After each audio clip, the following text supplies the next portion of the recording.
What it do, baby? It's your boy Enrico, and I'm back again. This time I came to holler at y'all about last night's Eastern Conference Finals matchup between the Pacers and the Celtics, man.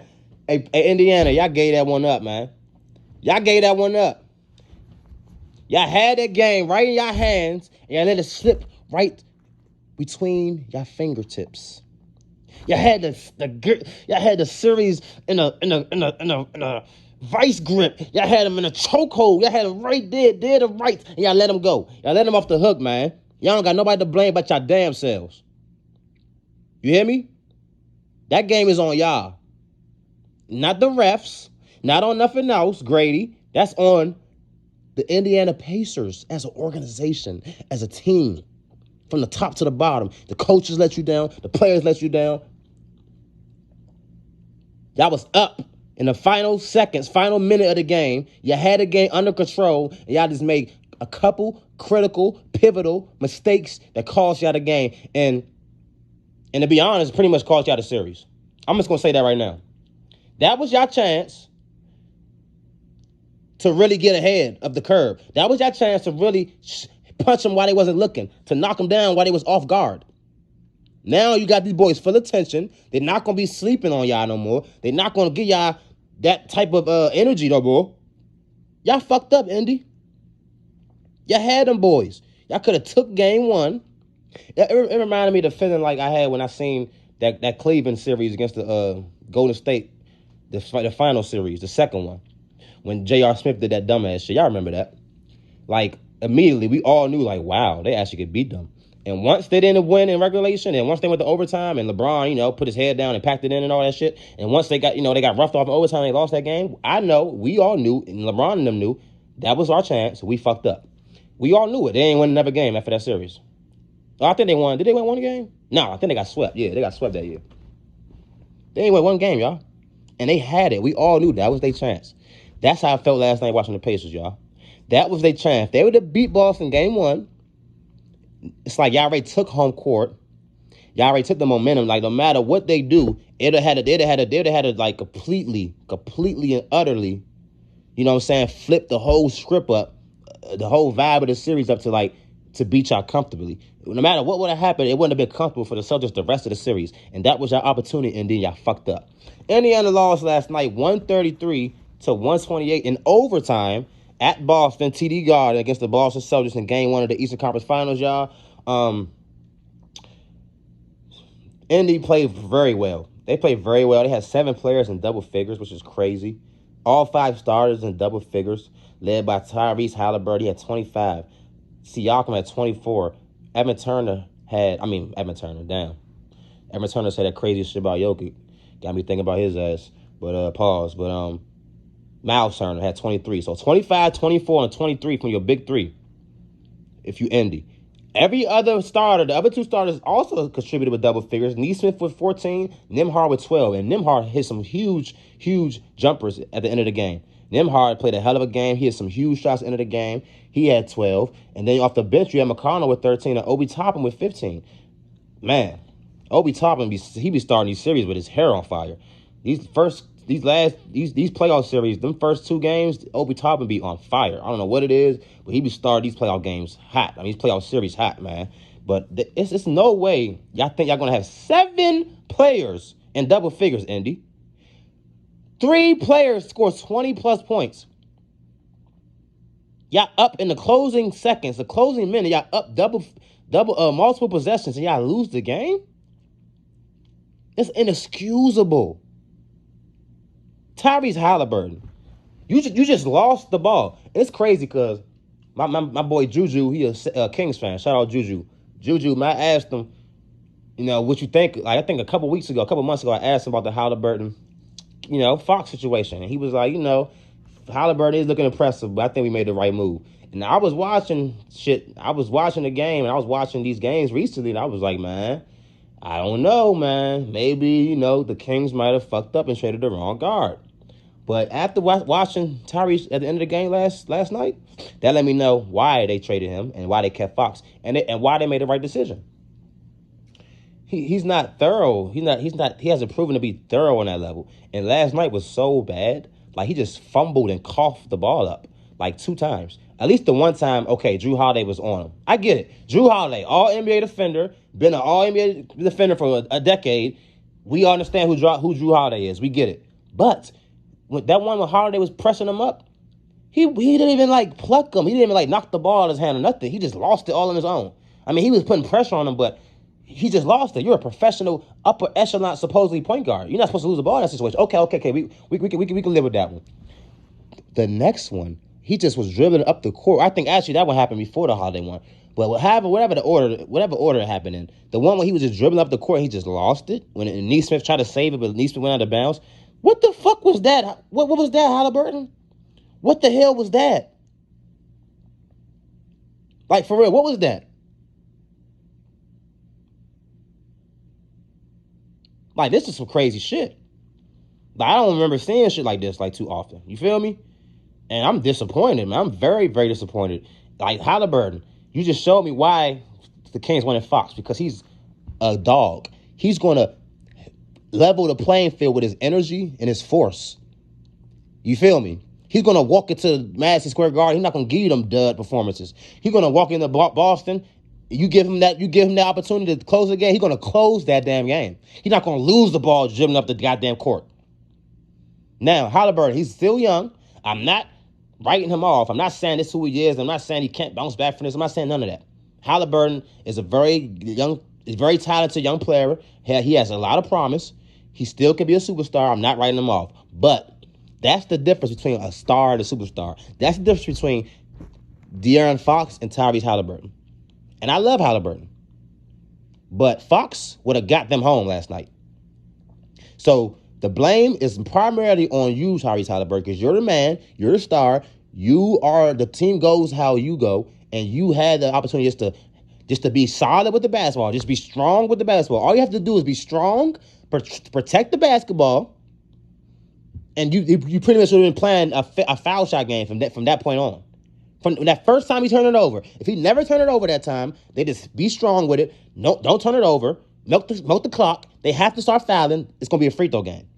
So at the minimum, y'all have had it in your hands to control. Okay, we make these free throws, we win this game. But y'all just gave it up. And then the inbound. This where, okay, so Halliburton, you fucked up. That was on you. Now I'm getting to Coach Carlisle. Coach Carlisle, I'm watching the game real time. Once they got to like 3 seconds, they inbound the ball, I'm saying, timeout. I'm looking at the screen. I see they have a timeout. This one you use it. Call your timeout. Get you a set play. This is the most important play of the game right now. If we inbound this ball, they have to foul, and now we're in an advantageous position to win the game. That's the most important. So I'm going to call a timeout if I'm the coach, and I'm going to make sure we get this fucking inbound in. Rick Carlisle didn't do that. Rick Carlisle, you're a championship coach. Like, you have a young, inexperienced team. Besides Pascal Siakam, none of these dudes have been here before. That's when it comes into play for you as a coach to take over and show why you're the leader of the team. You have to call a timeout. You have to put everybody in position. You have to tell them your plan, tell them to play so they can understand what they need to do to get this game home. You didn't do that, coach. And I'm disappointing you for that, Rick Carlisle. And if you don't want to take my word for it, take Coach Rick Carlisle's word for it, because he admitted it after the game that he pretty much fucked up, and the game is on him because, he didn't do what he had to do. He didn't do what he had to do, y'all. And what he had to do, like I said, was call a timeout. He didn't do it. So, we're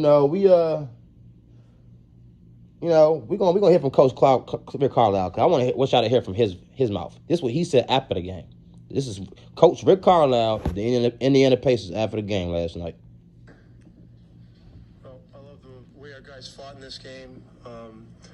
This loss is totally on me. With 10 seconds in regulation, we should have just taken the timeout, advanced the ball, and found a way to get it in and made a free throw or two and ended the game. But it didn't happen, and we made some other mistakes, but our guys just need to concentrate on fighting the way they fought in this game from start to finish, and we'll be back Thursday. Okay, so that's Coach Rick Carlisle after the game, taking responsibility as he should have, and I'm giving you kudos for that, Coach. You know, it takes a real man to admit when they wrong. He admitted he was wrong. He fucked up for his team, and he got to move on. But just as an honest fan, a neutral fan, y'all fucked up, Indy. That was your chance to steal the momentum, to really put the pressure on Boston, to make them understand yeah, it's a real series. We took home court from y'all. We really gonna be here. Y'all got to deal with us. It's now they understand that, but they have a win in their pocket. So it's okay, now they're gonna be on guard for y'all. They're not gonna be coming in there lackadaisical, but they're gonna be on point. They're gonna be focused. They're gonna be sharp. They're gonna be expecting y'all best punch now, because they seen y'all gave them a good punch and y'all almost beat them. So they're not gonna want that to happen again. So that was the opportunity for y'all to take advantage of it, and y'all didn't. So in my opinion, y'all really fucked up. So Indy, y'all fighting an uphill battle from now on. Y'all obviously already was. Y'all was an underdog for a reason, but y'all really fucked up y'all chances, man. So that was very disappointing from y'all. Hopefully y'all can bounce back and, make this a series or potentially win it for y'all's sake. But, yeah, man, y'all really fucked up a golden opportunity, man. I'm disappointed in y'all, but, hopefully Thursday, for y'all's sake, y'all can bounce back and do something, man. But, yeah, man, that's Indy. They fucked up. They had a game, one last night, in my opinion, and they choked it away, man. They choked. Tyrese Halliburton, you should have saved that Reggie Miller hoodie for last night, buddy, because that's what y'all just did. Y'all choked. The Knicks didn't choke. Y'all took advantage of them being hurt. Y'all beat them fair and square, no question, but they didn't choke. Y'all choked, bruh. So that's when you should have put that damn hoodie on last night. Now, let me get the balls real quick before I get out of here. Let me talk about the Celtics. There's something very worrying about Boston. First of all, they're a finesse team. I'm probably gonna bring this every time. Excuse me. I'm probably gonna bring this up every time because it bothers me. But when they fired Udoka, that was a major mistake. They chose them people up in their fucking their hierarchy, whatever them people roles are. They chose them people over Udoka. Those people are more important to the organization over Udoka. Cool. That's your decision y'all made. Y'all gotta live with that. So now y'all gotta deal with Mazzulla. You know what I'm saying? And he is not bringing no type of toughness. He don't bring no type of discipline, no type of consistent output, consistent effort. I don't see it from these guys.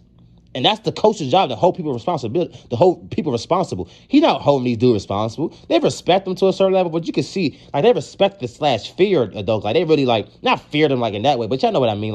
They really respect the Udoka. They don't respect this dude, Mazzulla, dog. And that's going to be a problem. And I'm not going to go on them too much because obviously Porzingis not there. They're a completely different team where Porzingis is there. But even with Porzingis there, they're more finesse. You know what I'm saying? They don't have that toughness, that grit. They're a finesse shooting team. So their style actually plays right into Indiana's style, which can potentially make this series very, very interesting. Way more interesting than anybody probably thought. We all thinking last night kind of was a fluke, but maybe it's not a fluke. Maybe this series is gonna be high scoring. Maybe Indy's gonna put up numbers every game in the series. We never know, because Boston, even though they got the number 2 ranked defense, it's that's the regular season, dog. We all know this. We all know the playoffs are different. It's all about matchups. It's all about who you get and when you get them. Boston, they weird, man. They don't. I'm not. It's to the point. I'm looking at whoever gonna come out that Western Conference series. I feel like they the favorite, man. I don't trust Boston. They're soft. They're finesse. Jason Tatum still hasn't quite figured out how to be his best version of himself as the number one. Yes, he scored 36 points last night, but he had to shoot 26 shots to get there. He was 12 or 26. That's not bad. That's not horrible. That's probably around 45% or something like that. 2 for 8 from 3, which is bad, but we can live with it. Okay, we can live with that. But that's not the point, though. The point is he was 12 for 26. Jaylen Brown was 10 of 20. So he shot a better percentage but with less shots. And that happens a lot. I know it's hard for Tatum. You want to be that guy. You want to get your numbers and all that. But certain games, you have to understand. When Jaylen has it going, when he has the matchup, give him the damn ball. Facilitate. Do other things to help your team win. I heard you say that out your mouth in a post-game press conference. You had to learn how to, figure out how to impact the game in other ways, which is spectacular. I'm so happy you learning that. You understand that that's important and that you're going about it like that. But you still have to level it up. There's still levels you need to reach. Get out the way sometimes, Jason. Far as you're a ball stopper. The ball be moving around, you just get it and square, triple thread, pivot. Jab step, dribble, back them down, dribble. It's too much of that. Too much of that, Jason. Keep the ball moving. Y'all offense, y'all team way better when the ball moving, dog. Jaylen Brown, you're doing great because obviously Tatum is number one in the pecking order. I can't really ask you to do too much more, without fucking the vibes up and shit like that. So I can't say too much about you, Jaylen Brown. You're doing your fucking thing. That fucking shot you hit last night, boy. That shot you hit last night, JB. That's what I'm talking about. That's to separate the boys from the men. You hear me? You just showed yourself to be a man last night, boy. Shout out to you, Jaylen Brown. Separate the men from the boys out here, man. Hell of a shot. Big time shot, dog. Drew Holiday, what a fucking game. And I told my brother this. I said, Drew Holiday going to be chilling all regular season. He's not going to really start turning up to the playoffs. And that's why I did like that trade, because Marcus Smart was too much of a dominant personality. He wasn't going to all the way let Tatum and Brown become the guys just because his personality. Not purposefully. Not like he was a bad guy.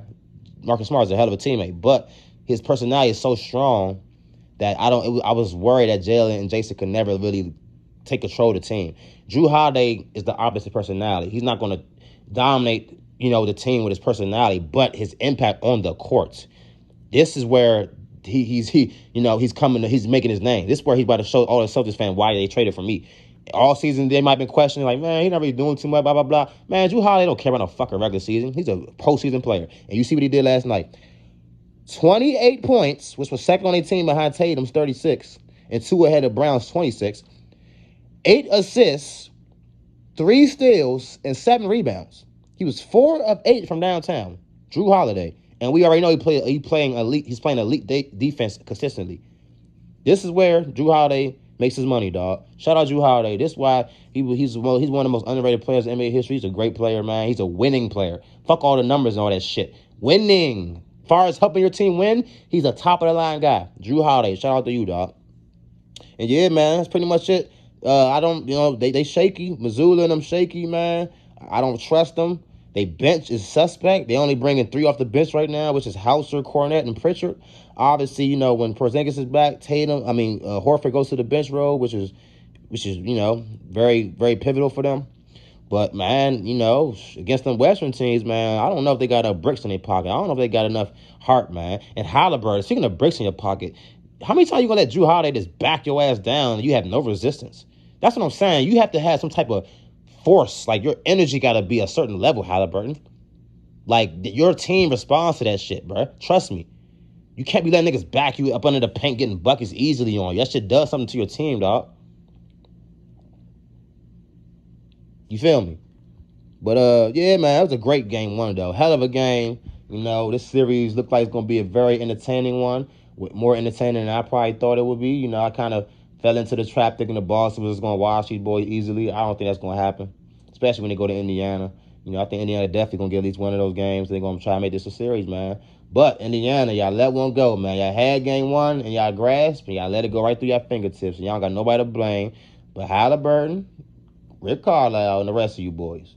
Even though the rest, most of y'all did step up. Y'all played great. Y'all played a hell of a game, a great game.